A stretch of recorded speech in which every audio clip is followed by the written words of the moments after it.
Assalomu alaykum. Bizni yaqindan kuzatib kelayotganlar. Mana biz Cobalt mashinasini olib olgandik. Bunda bu ekan muammo, xohlaganda gazga o'tib, xohlaganda benzinga o'tib olar ekan bu mashinamiz. Va bundagi ayb mana map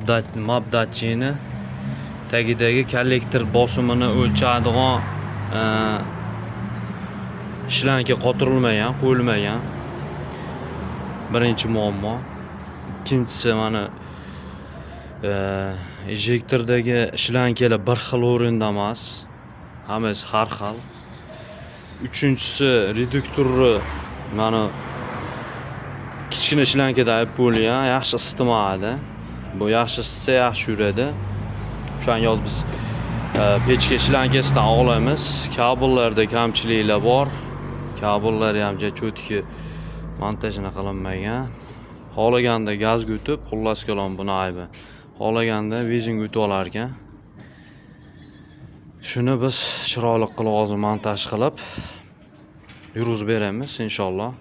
Yurganini ham bitta video qilib tashlaymiz.